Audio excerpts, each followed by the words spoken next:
La palabra del Señor declara en 1 Corintios capítulo 15 los primeros 8 versos de la siguiente manera: Además os declaro, hermanos, el evangelio que os he predicado, el cual también recibisteis, en el cual también perseveráis, por el cual asimismo, si retenéis la palabra que os he predicado, sois salvos, si no creísteis en vano. Porque primeramente os he enseñado lo que asimismo recibí. Número 1, que Cristo murió por nuestros pecados, conforme a las Escrituras. Número 2, que fue sepultado. Y número 3, que resucitó al tercer día, conforme a las Escrituras, y que apareció a Cefas y después a los 12. Después apareció a más de 500 hermanos a la vez, de los cuales muchos viven aún y otros ya duermen. Después apareció a Jacobo, después a todos los apóstoles. Y al último de todos, como a un abortivo, me apareció a mí, el vencedor, el vencedor. No sé si a usted le sucede lo mismo que a mí me sucede cuando comienzo a estudiar la historia de la iglesia primitiva. Siento que estoy muy lejos de llegar a ser esa iglesia que ellos llegaron a ser. Por mencionarle algunas de las cosas: el amor, la pasión, la entrega, la búsqueda, el poder, los milagros y la disposición que tenían de sufrir las muertes más violentas por causa de amor al evangelio. Por mencionarle algunas de las cosas: los milagros y el avivamiento que desencadenó esa primera época de la iglesia. Fue algo realmente impresionante. La pasión con la que los apóstoles se entregaban, la pasión con la que la iglesia se entregaba, la pasión con la que el evangelio era predicado y los milagros que acompañaban dicho evangelio y dicho mensaje, era algo realmente espectacular. Ahora, cuando nosotros comenzamos a mirar y comenzamos a ver la fuerza de la fe de los apóstoles, la pregunta es: ¿en qué se basaba? ¿En qué consistía? ¿De dónde emanaba la fuerza de la fe de esta gente? No emanaba de los milagros que Jesús algún día había hecho. A diferencia de lo que nosotros creemos hoy, nosotros pensamos que nuestra fe está fundamentada en los milagros que hemos visto, en los prodigios que hemos visto realizados, manifestados en nuestra comunidad de fe, la congregación a la que pertenecemos. Pero no estaba basado en eso, no estaba basado en las miles de personas que fueron testigos de los milagros de Jesús, no estaba basado en que Pedro caminó sobre la agua. No era nada de eso lo que le daba la fuerza a la fe de los apóstoles. No, amado, permítame decirle que la fuerza de la fe de los apóstoles emanaba de una experiencia real con Jesús resucitado. Era Jesús resucitado lo que le daba la fuerza y emanaba de ahí la fe para que el pueblo siguiera perseverando. Los apóstoles se sostenían firmes en la verdad y firmes en la fe por su experiencia con un Jesús resucitado. Esto lo podemos ver cuando fueron y comparecieron ante los del concilio y les pidieron que no predicasen más en ese nombre, el nombre de Jesús. Ellos comenzaron a hablar y a defenderse y dijeron: es que nosotros no podemos dejar de decir lo que hemos visto y lo que hemos oído. Lo que ellos hacían referencia con lo que hemos visto y lo que hemos oído era al Cristo resucitado. El Cristo resucitado manifestaba que eso era verdad, que todo lo que se predicó por 3 años o poco más de 3 años era una realidad, no era falacia. Lo que ellos habían visto, lo que ellos habían vivido no era producto de su imaginación. Un Cristo resucitado le daba fuerza a su fe. Ahora, esto me fascina porque la resurrección de Jesús por siempre debería ser la fuerza del cristianismo. Y permítame explicarle cómo a través de la historia, desde los comienzos y hasta la actualidad, siempre ha sido la fuerza, el motor que ha echado hacia adelante la fe y la fe de la iglesia, y la iglesia se ha sostenido en eso, en un Cristo resucitado. Pongamos el ejemplo de un Tomás. Tomás, cuando se reunió con el resto de los 10 discípulos, él no creía cuando Jesús se le había aparecido ya a los otros 10 y comenzaron a decirle: Jesús resucitó, hemos visto al maestro. Y Tomás se expresa diciendo: no voy a creer hasta que meta mi dedo en la herida de su mano y hasta que meta mi mano en la herida de su costado. Tomás se llevaría una enorme sorpresa, dado a que pronto vería a Jesús, más pronto de lo que él se imaginaba. Cuando Jesús se apareció frente a él, Jesús le dijo: aquí está Tomás, Aquí está mi mano, mete tu dedo. Aquí está mi costado, mete tu mano. ¿Sabes qué es lo interesante de todo esto? Que en esto nosotros nos basamos para hablar acerca de la incredulidad.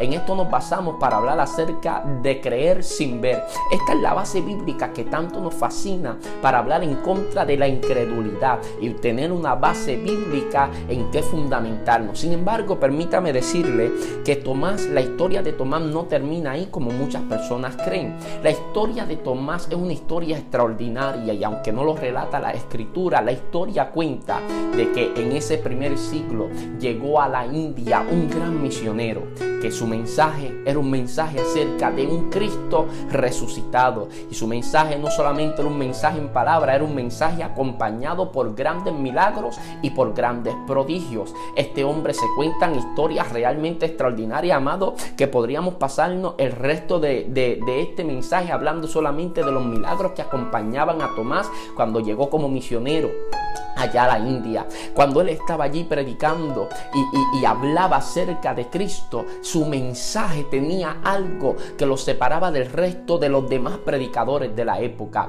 Tomás en su mensaje decía cosas que otros no podían decir, específicamente cuando hablaba acerca de la resurrección de Jesús. Y es que cuando él hablaba acerca de la resurrección de Jesús, él no solamente decía, yo sé que él resucitó porque lo creo. No, yo sé que él resucitó porque yo lo vi. No, cuando Tomás predicaba acerca de la resurrección de Jesús y el levantamiento de entre los muertos, cuando hablaba de eso, él decía, yo sé que él resucitó, pues yo metí mi dedo en la herida de su mano, yo metí mi mano en la herida de su costado, yo toqué su cuerpo y yo sé firmemente, con firme convicción y fuerte certeza que él resucitó de entre los muertos. Qué curioso, amado, que la incredulidad de ayer se convirtió en la fuerza de su mensaje hoy. Aquella equivocación, aquella incredulidad, aquel error de su pasado por el cual nosotros todavía hasta la actualidad le seguimos señalando, juzgando, y solamente por eso lo reconocimos al apóstol Tomás. Permítame decirle que después eso se convirtió en la fuerza de su mensaje, porque tu error de ayer puede ser la fuerza de tu mensaje hoy, y el pecado de ayer y la incredulidad de ayer puede ser la fuerza de tu mensaje hoy, para decirle a otro, yo tampoco creí, pero lo vi resucitado. Yo tampoco creí que él podía, pero me libertó del vicio, restauró mi matrimonio, restauró mi vida, me quitó esa depresión, me hizo libre al fin. Lo que no podía hacer yo por mi propia fuerza, Cristo lo hizo en mi vida. Interesante, porque la fuerza del cristianismo, la fuerza del mensaje de Tomás estaba en un Jesús resucitado. Ahora, cuando nosotros miramos, Jesús muere en la cruz del Calvario. Al siguiente día, los discípulos estaban angustiados, estaban desesperados, y seguramente usted habrá escuchado el mensaje que ayer estábamos exponiendo acerca de lo que es la incertidumbre, cómo los discípulos se quedaron atormentados porque ahora no podían ver al Maestro, pero habían olvidado la palabra en la que debían refugiarse. Ellos debían consolarse con la palabra de Dios, de que Él prometió que se levantaría de entre los muertos. Ahora, hay algo interesante, y es que cuando Jesús muere, aparece en escena un hombre llamado José de Arimatea. Ahora, José de Arimatea es lo que se constituye un discípulo en secreto. Es un discípulo en secreto. Ahora, este hombre era miembro del concilio, pero él creía en Jesús. Ahora, aunque era miembro del concilio, tenía muy poca influencia dentro del concilio como para poder impedir la muerte de Jesús. Ahora, tras la muerte de Jesús, él aparece públicamente como discípulo de Jesús y toma el cuerpo de Jesús y hace bien con el cuerpo de Jesús, para así él demostrarle a los discípulos y mostrarle al resto de la comunidad que él no consintió con la muerte de Jesús. Él no tuvo nada que ver. Yo pertenecía al grupo que ideó todo este plan tremendo de muerte hacia Jesús, pero yo nunca fui parte de eso. Siempre creí en Él. Ahora, este hombre aparece para entregarle a Jesús una sepultura de ricos, porque este hombre era rico. Yo quiero que usted vea el contraste entre el comienzo y el final de Jesús, por ponerlo de alguna manera y hablando dentro de la humanidad de Jesús. Jesús nació en un pesebre, pero Jesús cuando muere es puesto en tumba de ricos. ¿Qué es lo que te está mostrando ahí? Que no es como tú comienzas, es como tú terminas. Jesús nace entre animales, es acostado en un humilde pesebre, pero luego es puesto en tumba de ricos. ¿Por qué era tan importante que José de Arimatea apareciera en la historia? Sencillo. Cuando el apóstol Pablo escribe el capítulo 5 a la iglesia de los Corintios, el capítulo 15 debo decir, a la iglesia de los Corintios, Pablo hace mucha énfasis en lo que es la tumba o la sepultura de Jesús. Recuerde que el fundamento del cristianismo tiene 3 pilares: la muerte número 1 de Jesús, la sepultura de Jesús número 2 y número 3, la resurrección de Jesús de entre los muertos. Estos 3 pilares es el fundamento del cristianismo. Si Jesús no se levantó de entre los muertos, vana es nuestra fe. Nosotros somos gente ingenua que hemos creído y hemos vivido detrás de algo que al fin y al cabo sería una mentira. Pero permítame explicarle que está la muerte, está la resurrección, pero entre medio está la sepultura. ¿Y por qué era tan importante darle énfasis a la sepultura? Sencillo, porque donde Jesús fue crucificado se llamaba el Gólgota, que significa lugar de la calavera, y se cree que el nombre viene de los cuerpos de los malhechores que eran asesinados en ese lugar, pues se arrojaban los cuerpos allí mismo en ese lugar para ser comidos por las aves. Así que yo quiero que usted se imagine lo que es la escena. Era algo realmente difícil de ver, difícil de mirar, algo muy desagradable, pues estos malhechores que morían ahí en el Gólgota echaban sus cuerpos en ese lugar y las aves poco a poco despedazaban esos cuerpos. Era un lugar maloliente, era un lugar triste para estar, era un lugar realmente horrible. Pero sucede que era necesario que José de Arimatea apareciera en escena para darle sepultura al cuerpo de Jesús y meterlo en aquella tumba. ¿Por qué? Porque si el cuerpo de Jesús no hubiese sido puesto en una tumba, hubiese sido un verdadero problema para luego evidenciar o demostrar la autenticidad de la resurrección de Jesús. Por esto era necesario una tumba vacía. Una tumba vacía era sumamente necesario para poder evidenciar la resurrección de nuestro Nazareno. Ahora algo sucede, y es que para asegurar la puerta o la entrada, ellos hicieron algo. Los romanos pusieron soldados, pero no solamente pusieron soldados para asegurarse que nadie viniera a tomar el cuerpo, ningún fanático de Jesús, como ellos llamaban, viniera a tomar el cuerpo, sino que también pusieron sellos en la piedra. Ahora, cuando hablamos de que pusieron sellos en la piedra, quiero que comprenda esto. Cuando se sellaba una puerta, nadie salía y nadie entraba. Esto es importante darle énfasis. Cuando se sellaba una puerta, nadie salía y nadie entraba. Tenemos 2 casos para estudiar. Número 1, Daniel capítulo 6, verso 17. Cuando a él lo echaron en el foso de los leones, sellaron la puerta con el sello de Nabucodonosor, el sello de Babilonia, del imperio de Babilonia. Sellaron la puerta para que así nadie saliera, nadie entrara. Ahora, también cuando nosotros comenzamos a mirar en Mateo 27, 66, la Biblia dice que sellaron la tumba de Jesús, no con el sello de Babilonia, en esta ocasión el sello del imperio romano. Cuando usted mira ese sello hablaba de la autoridad de Roma, ese sello hablaba del poder de Roma, ese sello hablaba de la grandeza de Roma. Pero cuando Jesús resucita, la piedra es movida, los sellos explotan, los sellos se rompen, los sellos son quebrados. ¿Sabes por qué? Porque ahí Jesús estaba demostrando: yo soy más grande que el imperio romano, mi reino es más fuerte que el imperio de Roma, mi reino es más grande, es más fuerte, grande, es más poderoso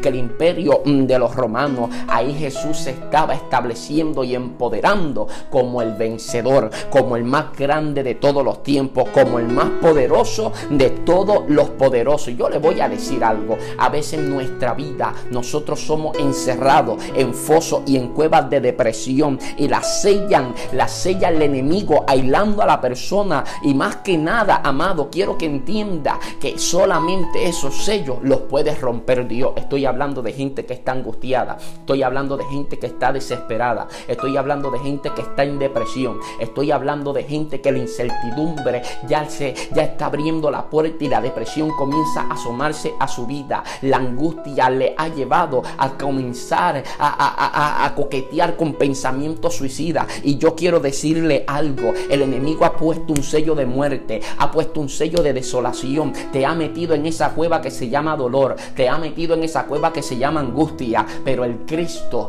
que rompió el sello del imperio romano también rompe el sello del imperio de las tinieblas para darte vida, para darte libertad, para darte salvación. Yo estoy hablando directamente con alguien que hoy entiende que es el día, la noche, la tarde, el momento en el que estés viendo esto, es el momento de la liberación, es el momento donde el sello de cualquier otro imperio es quebrantado por el sello del reino de Dios.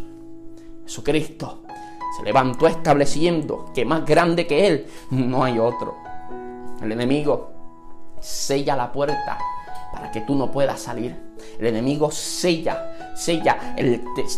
la cueva de la depresión, la cueva de la angustia, de la desesperanza, para que tú no puedas salir.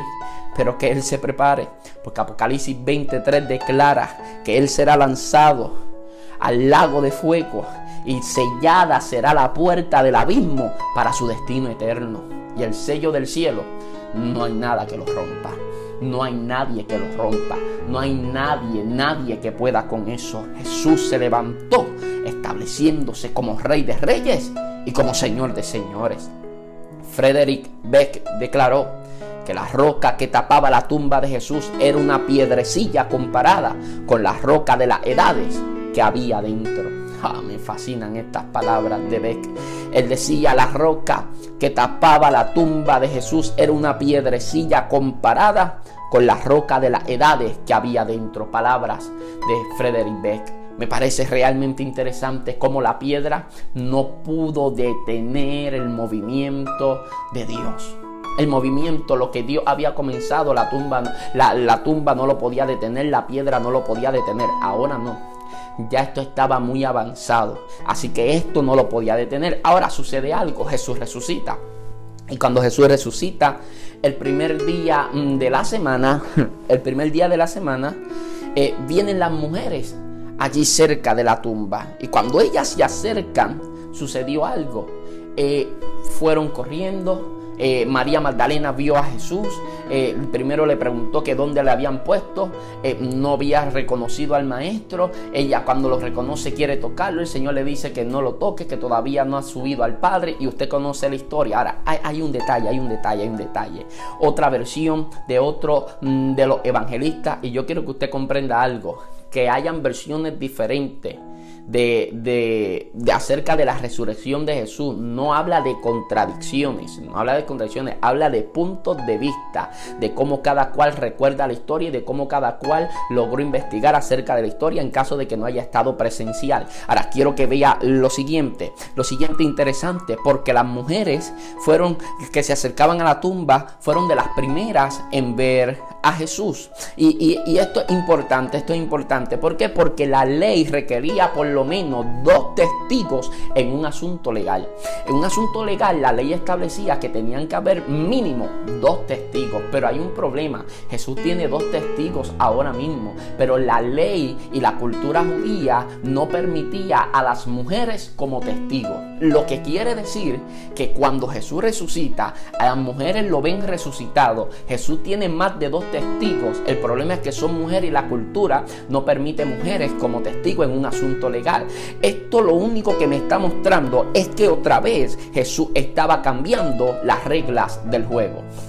Reitero, otra vez Jesús estaba cambiando las reglas del juego. ¿Por qué digo otra vez? Porque en el Sermón del Monte, en el libro de Mateo, Jesús comenzó a decir en varias ocasiones, de hecho en 6 ocasiones, Jesús dijo: vosotros habéis visto, o vosotros habéis oído, debo decir, mas yo os digo. Cuando Él dice vosotros habéis oído, a vosotros se os enseñó, pero ahora yo les digo a ustedes, Jesús lo que estaba haciendo era cambiando las reglas del juego. Jesús lo que le estaba diciendo era: a ustedes le dijeron ojo por ojo y diente por diente, pero ahora yo le estoy diciendo otra cosa. A ustedes le dijeron que esto era así, pero ahora yo le estoy diciendo que esto no funciona de esa manera. ¿Qué es lo que Jesús estaba haciendo? Jesús representa una nueva estructura, un nuevo orden según el corazón del Padre. Si había algo que Jesús hacía constantemente, era cambiar las reglas del juego. Jesús se manejaba de una manera en la que los religiosos nunca lo esperaban, nunca imaginaban que Él podía hacerlo de esa manera, y aún en su resurrección nuevamente Jesús se establece como aquel que cambia las reglas del juego y se muestra como soberano, porque no tiene hombres como testigos, tiene mujeres como testigo. Y permítame decirle lo siguiente, amado: cuando yo hablo de soberanía en español puertorriqueño, soberanía significa que Dios hace lo que quiere, con quien quiere, porque puede, porque Él es Dios y no le tiene que rendir explicaciones a nadie. Por ende, permítame decirle que así como Dios cambiaba las reglas en aquel entonces para establecer su perfecta voluntad sobre cualquier otra cosa, yo creo que una vez más podemos ver al Dios que se manifiesta por encima de lo que parece establecido por el orden terrenal, y el orden celestial, el orden de Jesús, se impone por sobre toda cosa, por sobre todo gobierno, por sobre todo color político, por sobre toda pandemia, por sobre toda dificultad, por sobre toda enfermedad. El orden de Dios se establece. La cultura puede decir una cosa, el médico puede decir una cosa, el hombre puede decir una cosa,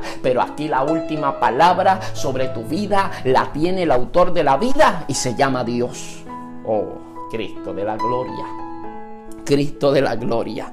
Jesús cambió una vez más el orden establecido. Jesús representa una nueva estructura, reitero, representa un nuevo orden, y según representa también un cambio para alinearnos al corazón del Padre.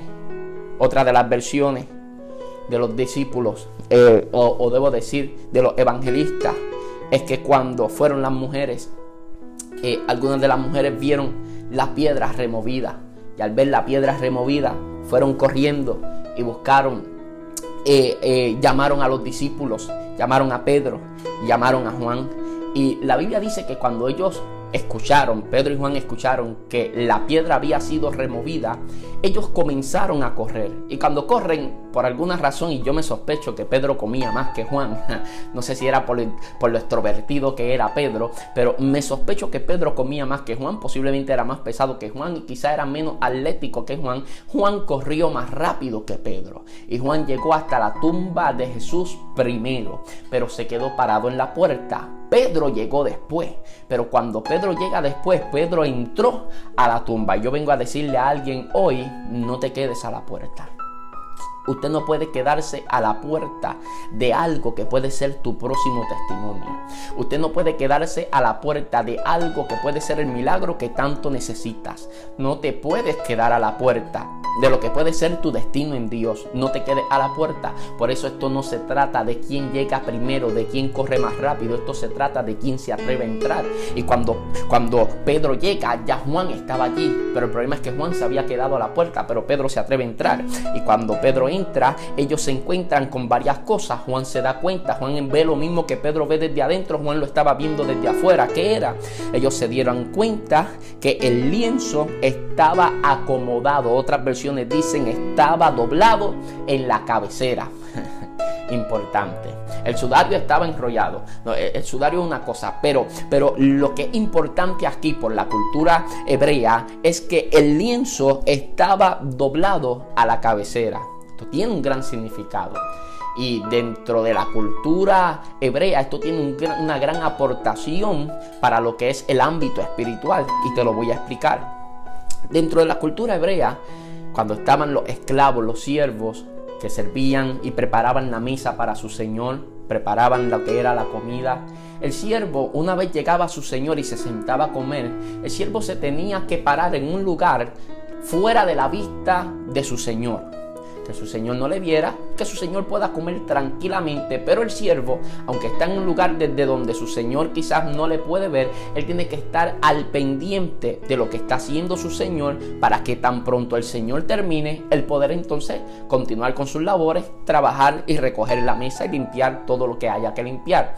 Ahora sucedía algo interesante, y es que si el señor estaba comiendo, el siervo nunca podía ir a interrumpirle.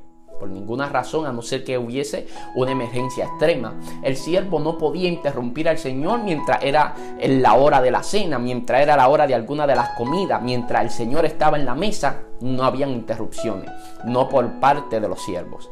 Ahora sucedía algo, que si el Señor se levantaba de la mesa y dejaba el lienzo enrollado encima de la mesa, eso significaba que el Señor había terminado de comer. Por ende, el siervo, al ver el lienzo doblado, su señor no tenía ni que cruzar palabras con él. Todo esto tiene que ver con lo cultural. Y cuando su señor se paraba y dejaba el lienzo enrollado, sucedía que su siervo entendía que el señor había terminado. Por ende, él podía ir y recoger los platos, recoger la mesa y limpiar todo lo que había que limpiar.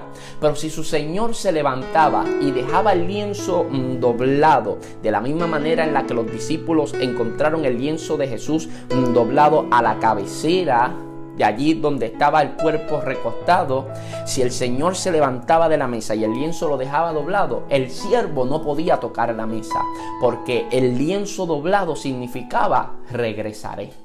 El lienzo doblado significa yo volveré, yo regresaré. Y yo le voy a decir, no hay que ser un gran exégeta para entender lo que acá estamos hablando. No hay que ser muy profundo en las escrituras para comprender lo que aquí estamos hablando. Cuando el Señor dejó el lienzo doblado, Jesús le estaba diciendo a ellos, no solamente vine, no solamente nací de mujer, no solamente viví entre ustedes, morí por ustedes, sino que hoy les prometo que también regresaré por ustedes. Y yo sé que este no es un mensaje popular. Hoy en día entre mis compañeros ministros el mensaje menos afamado es el mensaje de que Cristo viene, pero yo le voy a decir, lo creamos o no lo creamos, se predique o no se predique, un día va a sonar la trompeta, los cielos van a ser abiertos y va a aparecer entre las nubes el deseado de las naciones. Y ¿sabes qué va a suceder? Que el Espíritu levantará a la novia, que es la iglesia, lo entregará y nos iremos a las moradas celestiales con nuestro amado. Le voy a decir, Cristo viene pronto, los tiempos lo están anunciando, ya no es algo que estaba en la Biblia, ya es algo que está en el periódico, es algo que está en las redes sociales, algo que está en las noticias, lo estamos viendo en todo el lado, y todos los acontecimientos que están sucediendo hoy día apuntan a una sola cosa, apuntan a que es cierto lo que dice Mateo 24, Cristo viene pronto por su iglesia. Yo creo que Jesús viene y que Jesús viene ya. Jesús se encargó de dejarnos el mensaje en su resurrección, que Él también regresaría, prometiendo resurrección a aquellos que duerman, que hayan dormido antes de que Él regresara, y que aquellos que habremos quedado, si todavía no hemos dormido y Cristo viene, pues seremos entonces arrebatados juntamente con Él a los cielos. Ahora, cuando nosotros vemos la historia de Jesús, te vas a percatar de algo interesante. En toda la historia de Jesús y el ministerio de Jesús aquí en la tierra por 3 años y medio, Jesús resucitó a 3 personas, hablando estrictamente de resurrección. Jesús resucitó a 3 personas. Y yo quiero que usted vea el historial de resurrecciones de Jesús. Resucitó a una niña, la hija de Jairo. Resucitó a un joven que era el hijo de una viuda, debo decir, el hijo de la viuda de Naín. La Biblia también declara que resucitó a un caballero, amigo de él, algo muy personal, a Lázaro. Ahora, yo quiero que usted vea esto. El hecho de que haya resucitado a una niña, a un joven, a un adulto, la Biblia nos está presentando las diferentes edades, haciéndonos entender que todos somos vulnerables y que aquí nadie está exento de atravesar por muerte. Ahora, más que una muerte física, hay una muerte que todos podemos vivir en cualquier momento. Y hay gente que puede tener áreas de su vida que han sido muertas, que han fallecido y que necesitan ser resucitadas. en la antigüedad sucedía algo bien interesante y realmente trágico también. Y es que se enterró a mucha gente viva en la antigüedad. Y sí, se oye fuerte la manera en la que lo estoy diciendo, pero en la antigüedad se enterró a mucha gente viva. Era gente que se pensó que estaban muertos, pero realmente estaban en un estado catatónico. Sucede que en un estado catatónico el corazón palpita tan lento y tan suave, es tan débil en ese momento que no se percibe el pulso. Y al no percibirse el pulso, pues obviamente la gente deduce, y en aquel entonces mucho más que había menos conocimiento científico para aquella época, pues a mucha gente que se enterró pensando que estaban muertos, realmente todavía en ellos había vida. Todavía había posibilidad de vivir. Y yo quiero hoy, en estos últimos minutos del mensaje, ir un poquito a lo práctico. Dejar de ser teológicos y que vayamos a lo práctico. Hay sueños en tu vida que han muerto, debo decir, y que necesitan resucitar. Hay visiones, palabra profética que Dios te dio, ministerio, no sé qué fue lo que Dios te entregó, que necesitas resucitar. Y algunos de ustedes ya han enterrado el sueño. Ya enterraron lo que fue esa palabra profética.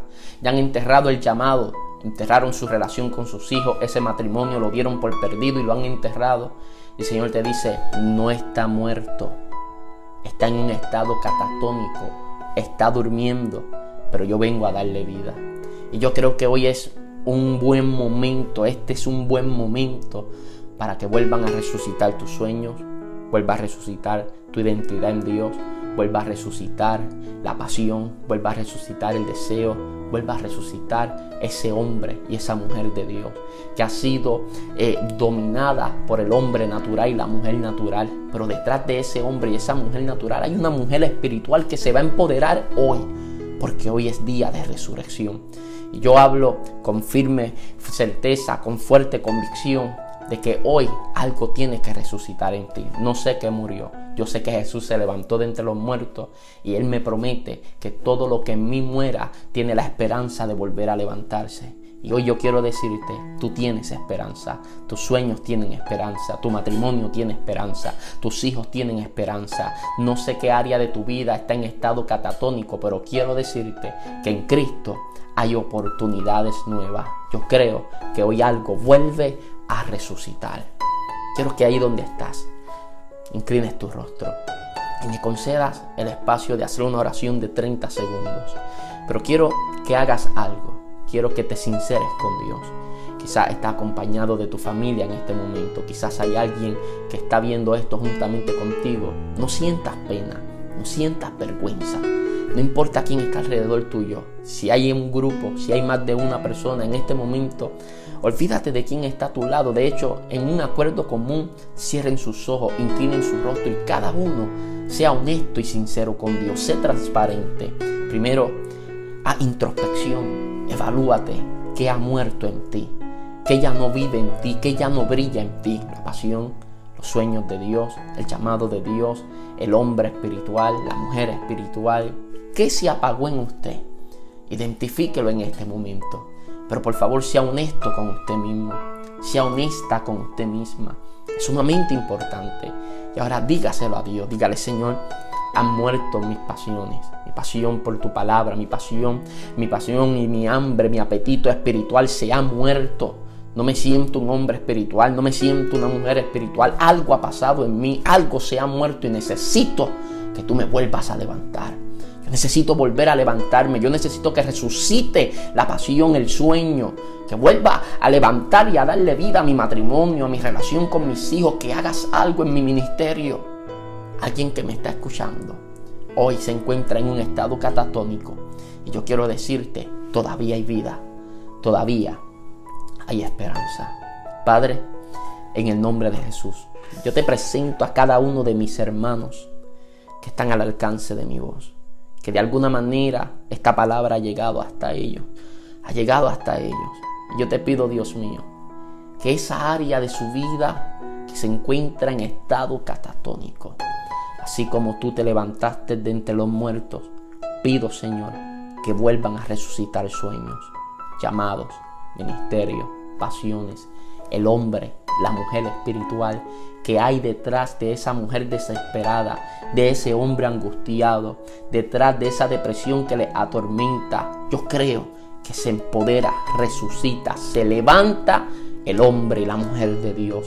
Señor, yo te pido que a través de esta palabra, con esta corta y sencilla oración, seas tú a la distancia, impartiendo fuerza, dando dirección, dando aliento, y que hoy alguien pueda testificar: mis sueños resucitan, mi fe resucita, mi vida de intimidad con Dios hoy resucita, en el nombre de Jesús.